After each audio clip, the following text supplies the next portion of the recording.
Hello and welcome everyone to another talk in our monthly webinar, Connect Them All, where we talk about latest trends and recent developments in the research and deployment of Internet of Things. My name is Andreas Könsken and I'm a senior lecturer at the Department of Sustainable Communication Networks at University of Bremen, of Professor Anna Förster, who is one of the organizers of this webinar series. Today, we have a topic where we talk about outdoor deployment of Internet of Things. Yeah, you can imagine that when we go out of buildings, then we are exposed to the weather, we are exposed to animals and other natural effects. Yeah, when we think about applications in agriculture. And in this regard, this is the topic of today's speaker, Professor Lars Wolf. Thank you very much for your time that you are our guest today. And Lars will be talking, Lars is professor of the Institute of Operating Systems and Computer Networks at Technical University of Braunschweig in Germany, with the focus on connected and mobile systems. He will also then give some more details about his department during the talk. And yeah, the talk is called "Surprises Included on Experiences with Outdoor Experiments." So Lars, we are looking forward to a talk full of surprises, and the floor is yours. Thank you very much, Andreas, for the kind introduction, and thanks to Anna and the other organizers of this seminar series for the kind invitation to give here this opportunity to give some talk and to introduce a little bit about what we are doing here in my research group. And as Andreas said, we are doing work on outdoor experiments for IoT and wireless sensor networks. And I'm professor here at TU Braunschweig, and I thought I start with a short introduction where we are. And before I forget that, at the end, I would also like to thank all the colleagues, PhD students, master students, project partners, funding agencies, and also which have been involved in some way or the other in the work I'm presenting. So of course, usually it's much more from, let's say, from the PhD students and so on than just from me. So thanks already here at the beginning, but I will come back to that at the end as well. Okay. Yeah, I thought I started a little bit with where is Braunschweig, because, or the English word Brunswick, those, in case there are some people from North America, some might then know Brunswick. Of course, that city is named after Braunschweig here in Germany. And Braunschweig is a city, a medium-sized city in Germany.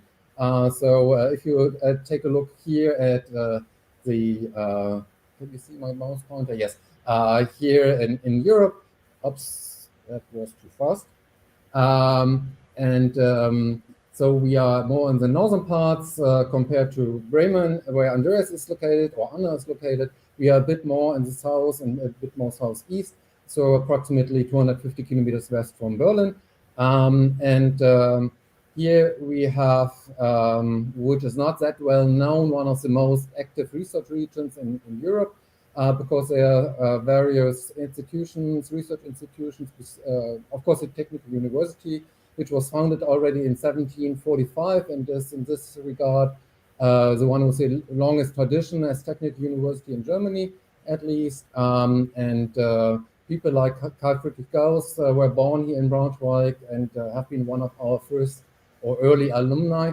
Here in Braunschweig, there's also, for instance, the PTB, which is a physical standards society in Germany, and so the atomic clock you might have heard about is here actually in Braunschweig, and several others as well. And of course, also big companies like a big automotive company, Volkswagen, is close here. So in total, the number of people working in research and development and the money spent here per head, per capita is one of the most in all over Europe.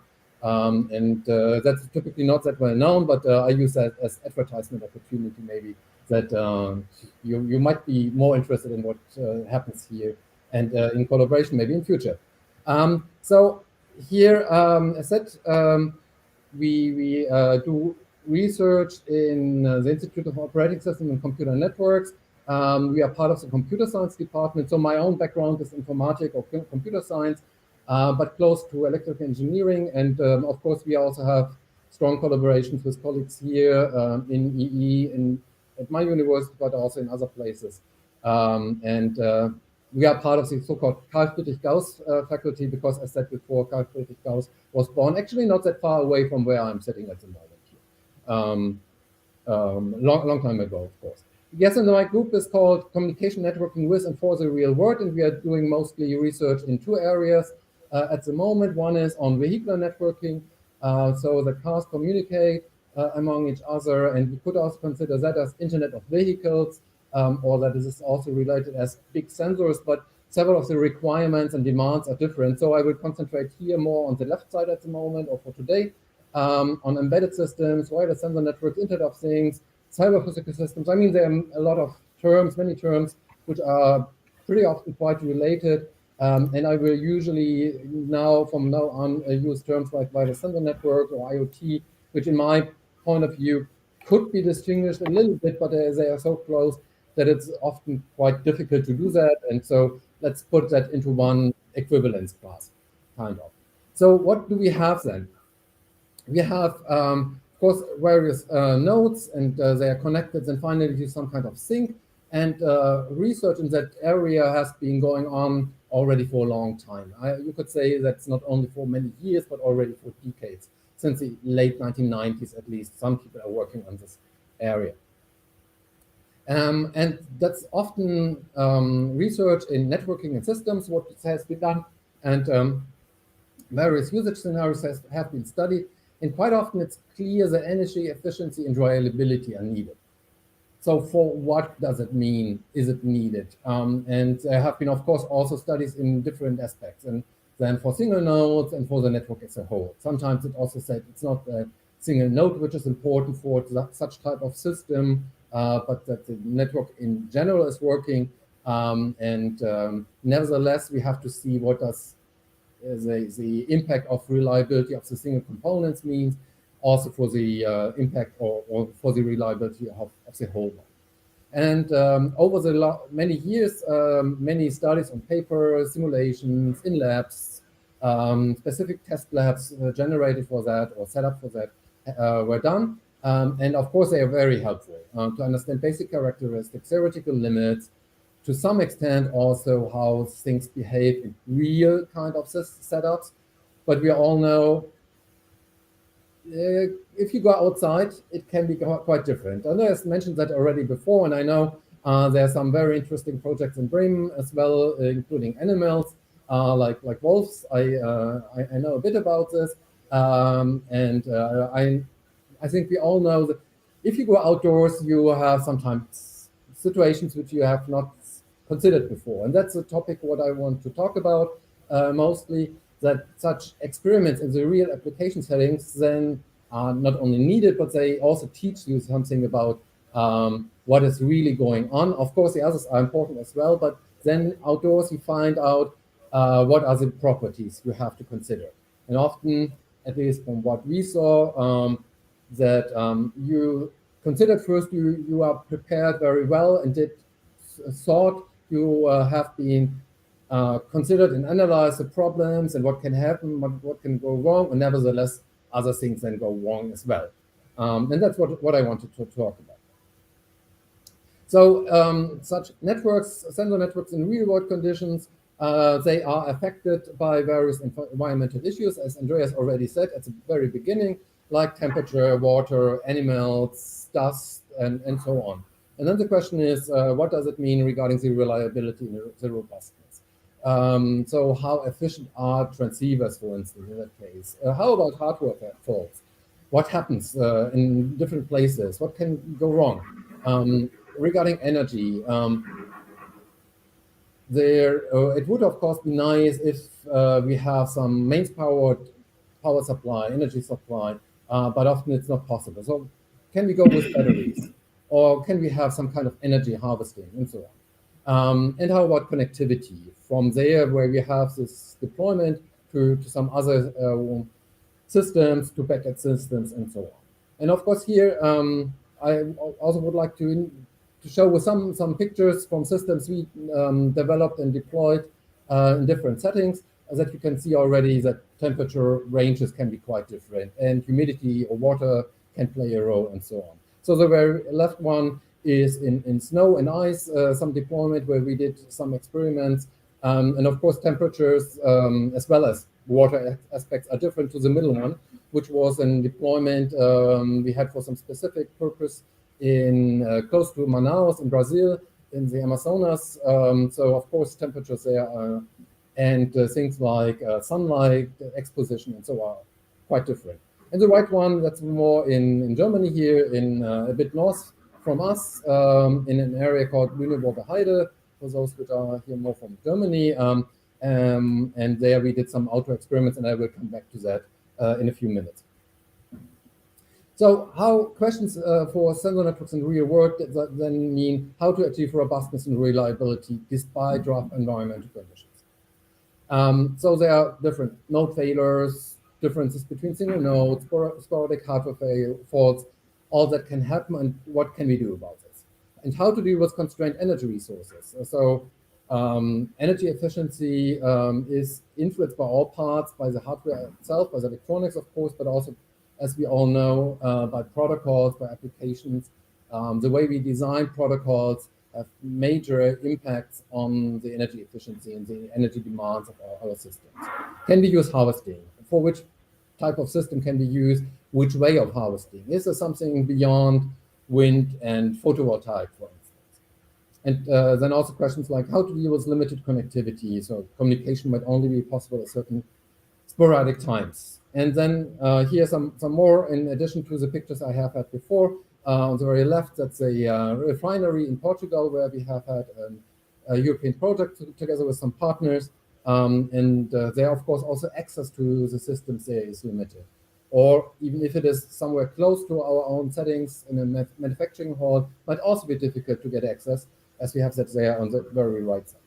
So all the different challenges we have from real world then also lead to the observation that it would be good if nodes and networks can observe themselves and adapt to current conditions to be as efficient and reliable as possible.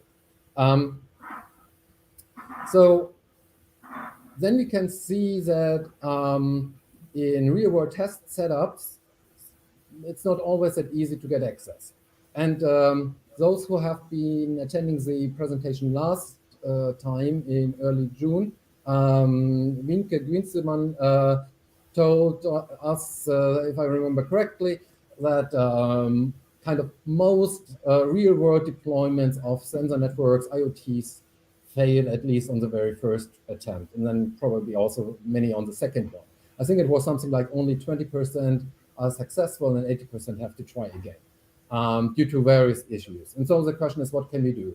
I mean, at the moment here, it's, let's say, coming from research environment that we are thinking about what can we do in order to find out something about what's going on, in order to later on deploy and some systems and be able to support real-world applications in what they need. But then already we have a better understanding. So what I'm currently talking about is more about still the research side, but what can we do there to be as flexible as possible and also to get most out of our installations. And then if we think a bit about this, we see that outdoor as well as industrial scenarios often inhibit easy access to installed wireless sensor network components, to what we have done there. It depends, of course, on where it is, what are the problems. It can be too far away, like here with the first picture, or with the picture I showed you already from Manaus or close to Manaus. That's very far away from Europe at least. So the distance, the time, the cost traveling there is prohibiting that we do changes easily at least. So if you deployed there something, we have to live with that, what is there. If we consider something like the refinery in Portugal, it's maybe not in the same way far away, but still it's quite a bit away from here and costs a lot of money and so on. But it can also be very difficult for other reasons. The travel effort is one thing, but we are not permitted to go there, and we are not permitted to do something there. So in that case, for instance, in this refinery, it was that we as academic partners or as just project partners from this refinery were not permitted to do some installations there. So it was very clear, okay, only specific companies are allowed to do some work there. That can even be the case closer here, like the picture here with a small orange one, which is in a manufacturing hall here in Braunschweig, not far away. But there, I mean, this is here not even that difficult, but it could even be more difficult. That installations like this kind of ball you see there, it's a 3D airflow measurement unit be installed in this project called 3Demo, which you can see there. This is installed more closer to the ceiling of this manufacturing hall. So also there we have the problem that we cannot go there easily. We are not permitted to do so. Specific equipment like maybe cranes or so are needed, even if it is indoors and even if it's not far away. So it could be quite difficult, nevertheless, to get access. And it could also be that the area in general is restricted for some other reasons, like a conservation area, which is the other picture here, which is also not that far away. It's more in the area of Hanover, so about 70 kilometers from here. But also there, it's a protected area, and we are not permitted to go there at all times. Only it's very specific ones. We have to pre-arrange a trip if you want to do something there for specific animal and protected animals. So that's the basic of the background of this project. So overall, we can see it's sometimes difficult to do something, to do changes. On the other hand, we know for research experiments, we often need the ability to apply changes, to do something, and not stay with the same approach we have had at the beginning, because after some time we found out, oh, something does not work as we expected, or maybe we have a better idea for some algorithms, or maybe at the beginning we said, okay, our project will look like this, and then we found out, oh, there's another approach doing that in a better way. And now we would like to adapt our system, which is there. So what can we do? Although it means that we should have components which are accessible, changeable, reprogrammable. So basically we need kind of two levels. At least that's what we found out over the time we've been working in this area, so several years. So it would be useful to have a reliable base layer, which is as reliable as possible. For instance, has mains-powered energy supply or big batteries or something like that. Potentially wired, stable communication network, large computer base regarding processing and storage. So, and that's kind of our base, our fundamental platform we can use, which we can access and use to reprogram the actual sensor nodes. And then we have this actual experimental sensor network, or IoT, on top of that, where the nodes or the systems under test are part of, where we have some radio communication or visual light communication or whatever you want to use, which are resource limited, energy efficient, etc. And we want to study the second one, but we use the first one as our fundamental platform to do and work with the other one, to observations and so on. I mean, basically that's the same set or similar setup as several other test labs, flock lab, or things like that use as well. There have been several rolled out for the community. And we did that already also since about 15 years in different projects, this refinery project I mentioned, but also some which we are studying at the moment, and I will come to those now in the next slides. So the first one I want to talk about a bit more is PotatoNet, an outdoor testbed for our wireless sensor network research. Actually, our goal originally was that we wanted to have an outdoor experiment and have the possibility to do something in a real setting for several months. And by chance, it was possible to do this together with some group, which is not that far away here on one side, but far enough away, so that we have really to thought about how can we do that in a reliable manner. And then to achieve those issues I mentioned before, like achieving robustness, availability, having problems with constrained energy resources, and so on. And it is, as Andreas also said at the beginning, on smart agriculture as the general background, application area background.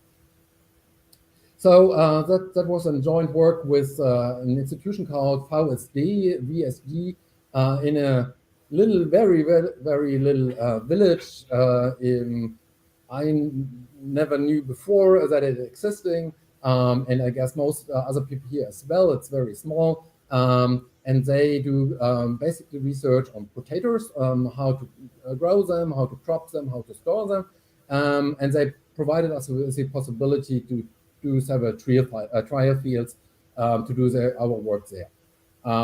It's about 100 kilometers away, so far enough that we need more than an hour, more closer to 2 hours to go there. So if you wanted to change something, as I said before, it's not as easy. So what we have had then was then this concept of two layers or two different types of nodes. One was our inner sensor node, the one we wanted to test there outdoors to see also for specific issues how it behaves. We wanted to study some specific aspects there. And then we have had some WRT node for development and programming, and then set up such a network, as I said before, with a stable layer, and then this actual research sensor network on top of that. And the base one is empowered using passive power over Ethernet, and we also have had Ethernet connections then to the central box. So you see the central box here on the right, which is then consisting out of regular computers, switches, and so on, with all the aspects like, okay, we need energy supply and so on. And in the orange boxes, you see there are then these our single sensor nodes included, where then also wireless communication there is. So this was an the design like this one here, that we have the nodes in these orange boxes. Yes, they look like being bought in a hardware shop. Yes, that was also the case. Being bought here because it's cheap and sturdy and so on.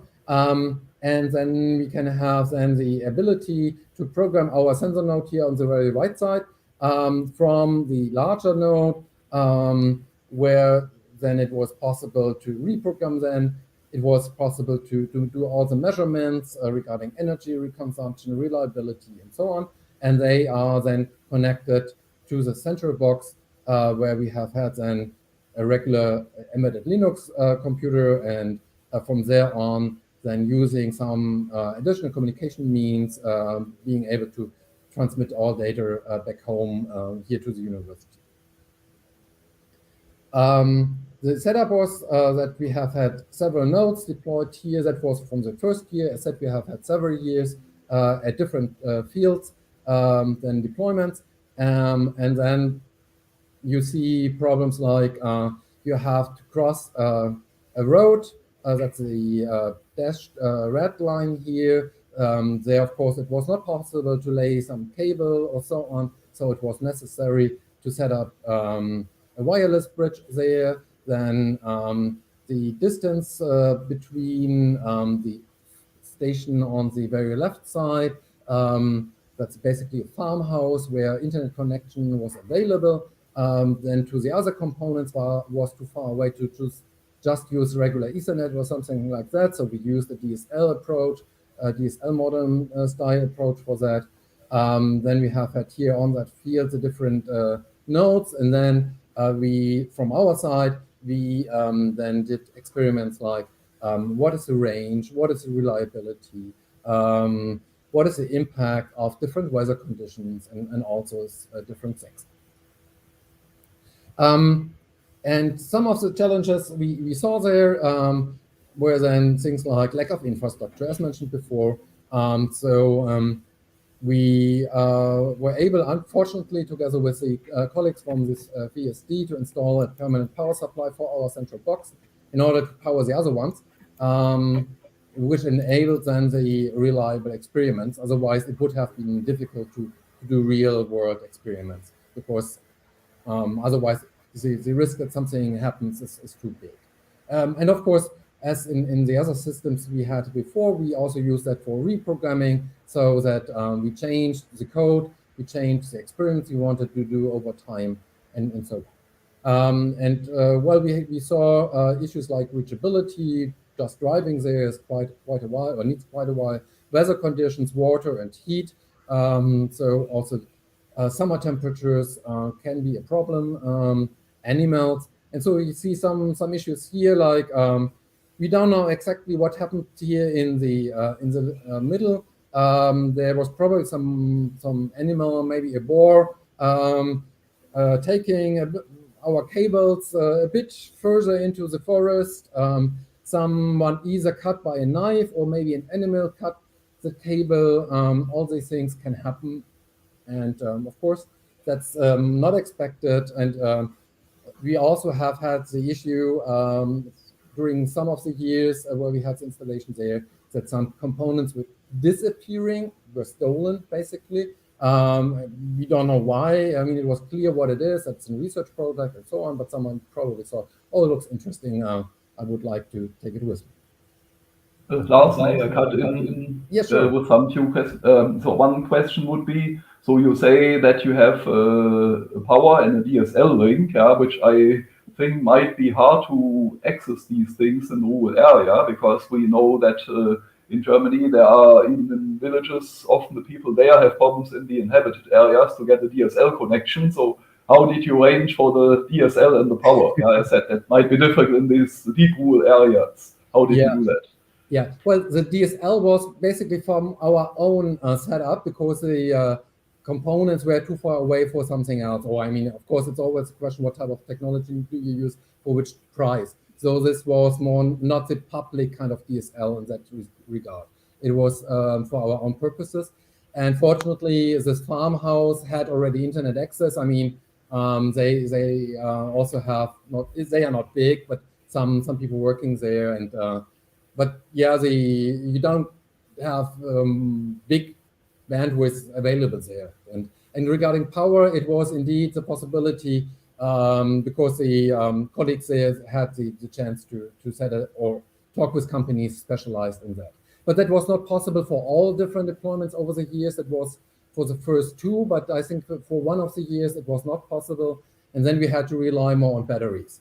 But as said, it's more like having an infrastructure to do actual experiments on top of that, like you need for, I mean, also the other discipline, science or so, they have some different, in addition to the experiments, they have some base layer, and that's a base layer we are talking about, I talked about.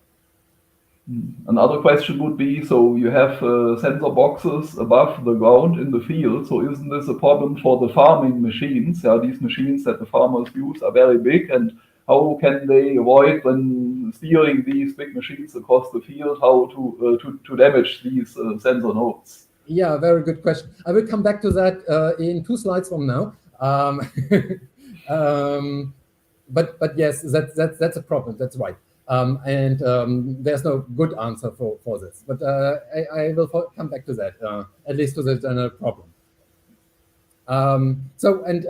Since we got something out of that, and of course our colleagues asked us, they are interested in things like what is the situation for the plants. So what's the regarding water in summer and sunshine and things like that. They asked us to do some measurement of so-called crop water stress index.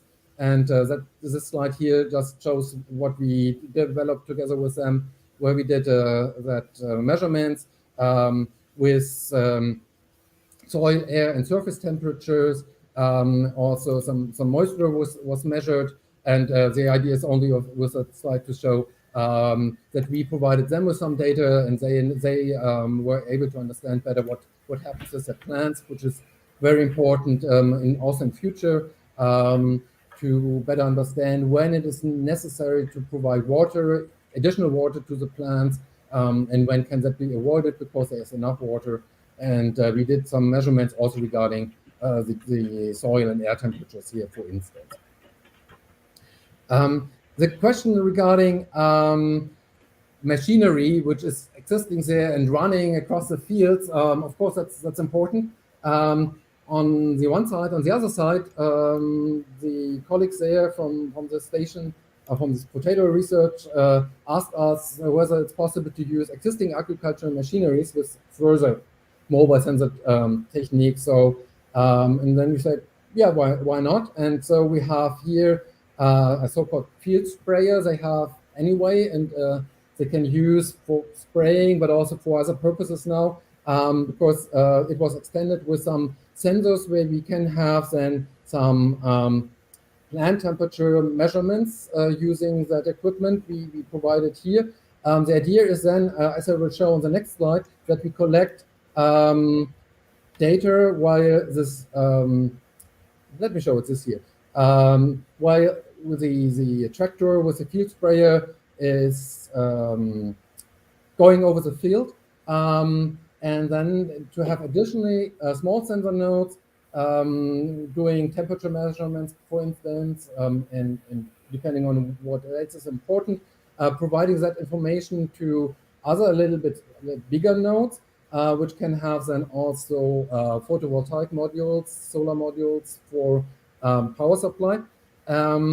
And then the field sprayer does on the one side leaf temperature measurements, other measurements by its own, and then also collect the other data collected by the sensor nodes with the smaller ones before, and then provides everything on one side to the driver of the tractor, and on the other side to deliver everything when it's back home at the farmhouse and the barn house, and they're using that as a kind of delay tolerant wireless sensor network. And so that's something we developed together with them. And you see here the problem you indicated, that this arm, okay, I have to lift it up a little bit to have that in the camera. Of course, has to be high enough. And that was agreed upon that they said, oh, that's okay if you have that in this maximum altitude, as the maximum height gets here, your photovoltaic modules. We will ensure that the arm is always high enough. Usually it worked, let's say it this way. But yeah, there was also some accident that one of the photovoltaic modules was hit by this arm, and it was not high enough. So that's of course a problem. On the other side, if it's not high enough, we can see on the very left bottom that the plants grow and grow and grow, and then cover, or that the different components we install there are then in the shadows and hidden by the plants, by the leaves of the plants, and then of course have an impact or influence the communication range, and also in this case here, the energy harvested. So it's always a trade-off, and you also always have to talk with people from that field, or from who know what happens there. The right picture then shows from early September that after, so about 2 months, a bit more than 2 months later, the plants were cut. These are potato plants, so that's shortly before harvest. But during harvest, of course, we have had to take our equipment away. We have had the idea whether it's possible to have something which is harvested as well as kind of a sensor potato, but have never had possibility to really work on that one. That's still kind of something I would like to see in future, but not existing. The other pictures here shows us just an impressions from what we did there. But in interest of time, I think I have to proceed, not go so much into more details. So what we can see is that there's a significant difference in communication range, whether they are the plants or not, of course, and we have measurements for that. To talk a little bit also about some other aspect which is then was interesting there is that this cooperation partner, as I mentioned, is interested not only in how are the growing conditions, but also how about storing. Because storing of potatoes is needed from something like September, August, September, October, depending on the variety you have there when you harvest them, till well spring, the latest time you can sell them. So during that time they have to be stored. They have to be stored in a dry facility at relatively low but not freezing conditions. And there's if you do not store them well, there's a certain rotting happening, and you want to reduce that, of course, this loss. On the other side, you want to reduce the energy demands you have there for the air conditioning. So the question is how much is needed. So how are in that case here, the potatoes, the goods you have here, how are they doing? What is their basically what's the temperature, what is the humidity, and other parameters to store potatoes. So that was a question, and then you have to see that they're different storage approaches. They can be in such boxes here, as we see that here. And then, of course, people thought already about this, that we can measure something, but so far it was only done on top of such a box, or of a staple actually of boxes. But what we would like to know is in the middle of such a box or of a heap, which exists as well as another approach to store. But in general, it's a question, is it possible to communicate out of a box filled with potatoes? And then maybe can we set up a multi-hop network, because we probably cannot go from the middle of a box to very far away due to communication range which is not high enough. Actually, we haven't had an idea, and we haven't seen in literature any information about that, what is possible. And there was also, it should be avoided to have a note in every box to reduce the cost, because the value of such a box full of potatoes is not that much compared at least to the cost of electronics if you put that in there. So first we have had to determine basic characteristics and ask people from high frequency institutes here knowing more about this. And then we did some simulation and measurements and found out, okay, potatoes are consist mostly out of water. So there's a strong attenuation, but a few meters are possible. And so we did some further experiments. I proceed a bit faster now in order to save a little bit of time, and found out, okay, the result is it's possible to do some multi-hop communication, but it's not that easy. And also there we found out that, of course, first, if you throw a lot of potatoes, as you see here in the middle, on top of a sensor node, even if it is in a protective case, harm can happen and things can go wrong still, and that's a problem. And since Anna asked me, Anna first, when she said, "Oh, can you provide us? Can you give a presentation?" You have there an interesting project I've heard about because we met at some other conference or meeting workshop a while ago. I've heard you have an interesting project also in smart agriculture, where it's a question: can we observe and learn something about a certain bug? And that's excuse me, before you go ahead, may I ask a short question about the potato storage? Sure. Did you already deploy this with concrete communication technologies, or was this just a radio frequency test that you did with the microwave people? No, the pictures I showed here, that was, and we tested 802.15.4, and we tested also LoRa for that purpose. And both were not that easy.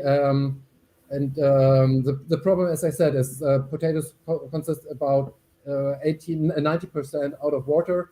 And so if we saw that correctly, and also after discussions with the people here from the High Frequency Technique Institute, most communication is probably not going through the potatoes themselves, but the space in between. So the air between those. And so it's really a problematic scenarios to do this. So we did real experiments, but there's so we haven't gone further regarding something like let's say a spin-off or something like that, because we found out, oh, it's very, very difficult, and it's probably not worth finally regarding money or value for money, what we can provide there. A small question also from the audience in this regard. So did you have any considerations about redundancy? That means increasing the reliability of the network, or did you just check some basic communication that it works at all?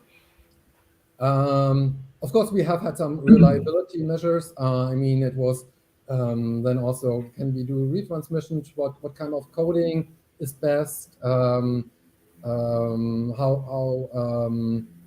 reliable or how robust should that be? What modulation scheme is used? I said we tried different ones for this purpose. But the problem is still that the communication is quite hard, and so nothing, at least we have not been satisfied completely with all the different ones we tested so far. But I know, I mean, in Bremen, I remember you're doing some underground communication, and there, I guess the problems are quite similar, at least if I remember correctly from some discussions. Yes, that's right, yeah. Okay, thank you. Go ahead, please. Okay, yes, I said, Anna asked me whether I can also go a little bit into this, or at least as motivation for asking me about this presentation. And the background is that as part of a European project in the so-called ICT Agri-Food funding scheme with people, with colleagues in some other countries, especially in Italy, we have a project called HALI-ID. It's Haliomorpha halis. That's a Latin name for the brown marmorated stink bug. That's what you can see here on the right. Whether we can identify that or not. You might wonder, okay, what is that bug? Is that something specific, and what's the problem? Yes, it's a problem. It's here's another one to give you also an idea about the size. And there are similar ones in many countries which are similar but not exactly the same. This one here is originally from East Asia, invaded in early 2000 in Europe. So I think the first observations were then in at least several ones in Zurich and in Switzerland, but also the same appeared in North America. It's already also in Germany, also here in Braunschweig I saw some, and I'm sure in many other countries as well. And the problem with that is, well, it does not have natural enemies in Europe so far. It has some in East Asia, but well, they seem to be coming into Europe now as well. But here's this guy, this bug here generates a lot of problems because for 2019, there are estimations that the economic impact of this pest, of this bug, for the fruit orchards in northern Italy, so for apples, pears, peaches, and so on, was estimated to be about 588 million euro, just for northern Italy. And the same is existing in France, in Spain, in other countries. So it's a severe problem. And some farmers, from what we heard, are even thinking about going out of business completely. The damages can be visible, as you see that here. For instance, here you see several bugs on a pear that they are then deformed, but it could also be inside. The right ones here, these are fruits I bought here in Braunschweig in the supermarket, and I thought they are fine. And then I cut it, as you see there, and you see these brown parts here. And then I asked our colleagues from the project, is that what we are looking for? Because there was very much at the beginning of the project, and they said, yes, please keep the picture for later purposes. So The problem is, well, the bug is not that large, but nevertheless, we would like to detect that in order to better understand what to do, because it's also not even that clear at the moment what can we do about these bugs, what is possible for farmers, for instance, to protect them, what is possible to mostly in an ecological manner, well, and of course it shouldn't be too expensive. So the overall project goals with 6 partners is to identify the behavior and favorable conditions of that bug, then to have a feasibility study of an autonomous monitoring system, extend that also to monitoring in the from this fruit sorting process to avoid that fruits like the one I bought here is then finally sold to a customer which might not be happy about this. I mean, for me, it was okay because I got an example and study object, but I guess most other people would not have been happy about that. And then also idea is to have blockchain-based logbook of activities to finally say, okay, what happened, what have we detected, and so on. And the overall approach is then that we want to detect these bugs here, and said, okay, we want to set up IoT or wireless sensor network devices in the orchards, have additionally drones flying around, or maybe also robots going around, or driving around, taking pictures and analyze them with machine learning approaches to see whether there's some of these bugs here in that orchard. And the same for the fruit classification to see what happened, is there some damage inside or not. And I mean, usually you would say, okay. Just a small question, excuse me, Lars, just a small question in between. So in the previous slide, you talked about a blockchain-based logbook. So is this so security critical that you need cryptographic methods to do the logging here? What is the background of this, that you have to take that effort? Very good question. And actually, we talked or discussed a bit about this. It's not security what we have as problem here. It's more like, would it be possible to that someone does some changes which are not okay? My example for that is typically there is more Italian olive oil sold worldwide than it's produced in Italy. So the margin you can have by fraud in that business is quite big. So a lot of money can be made by that, as far as we know. And so the idea was more to say, if we do some observations, we store that, make it available to everybody, but it is not possible to change it afterwards. More like if you have with a Bitcoin structure, as also a blockchain, everybody basically can see what happened there, but you are not able to change it afterwards anymore. So it's clear, okay, this step has been done. Of course, nevertheless, the question is at the very beginning, is everything we told someone else what was done, is that correct or not? But as soon as it is in there, in this blockchain, it cannot be changed afterwards anymore. So it's not possible to say later on, okay, we did some observation steps. If that has been written there, it cannot be changed afterwards. So that's the background and not security. Okay, thanks. So, and then for such type of observation or supporting the biologists here, actually they also were saying, okay, we are not completely sure what is needed. What are the requirements? We know something about the influence factors and behavior of this bug, but not completely. So it would be good if you can learn more about this. In order then to have some more models to better understand what the bugs are doing, how they behave, how they distribute, and so on, in order to then develop countermeasures. And so the approach was then to deploy a kind of over-provisioned sensor network to support entomologists in exploring these bugs, and then also, of course, from our side to do some further basic research on how such an outdoor pest monitoring system could look like. And so, in overall with the partners, we then selected several components, and in a similar manner as before, we said, okay, we would like to have a stable system, and that's the pictures are from Italy, close to Modena, in the Po region. And so again, we have such a central box here.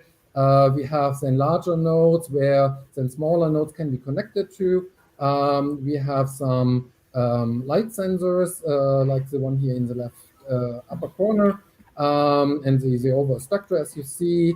Then we have an LTE router to transmit all data back home via LTE to the university here on the right side. So basically all data is stored here in my institute. And in addition, we are now at the moment installing some stationary cameras. There is also a trap combined with a camera from another partner, from another group. They use pheromones to attract bugs, and with the other cameras in a different place of that setup and of that orchard, we don't do that. We want to observe there's some other issues. So we try different approaches to detect here the bugs and to see what is going on there. And there's also a big drone, Maverick 300, provided by some of the Italian colleagues, flying autonomously. That's at least one of the project goals, taking pictures and then analyzing these pictures using machine learning methods. I said these are from other partners, but they also have had problems because I said, or my title is surprises are included. For instance, for this drone, the company selling that, you might know that, says if the drone, the batteries are going below a certain threshold on the remaining capacity, it will go back home. And for that, it will ensure that it has a safe trip back home. Well, that was not the case. It ran into a tree and it was not possible to stop that.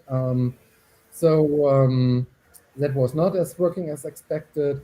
And for the lower left one, this one had a massive 3D printed base or a foot where this camera is mounted on, that was designed for being stable, but not for very hot temperatures. And then it was nearly 40 degrees Celsius last year in summer. And so they have had problems that everything was getting too hot. And then the 3D printed plastic material have had some problems and some troubles. So yeah, we also encountered problems. And that's what I want to talk about in the remaining minus something minutes, I guess. So that's the overall setup we have here, similar to one before. So let me go through that very briefly. That's the layout of the orchard near Modena, where we have our installation at the moment. So we have 5 stations there installed, and the larger box is here in the lower left part approximately. You see the trees are more on a line structure, and where we installed them. We have here such concrete poles where they are mounted to.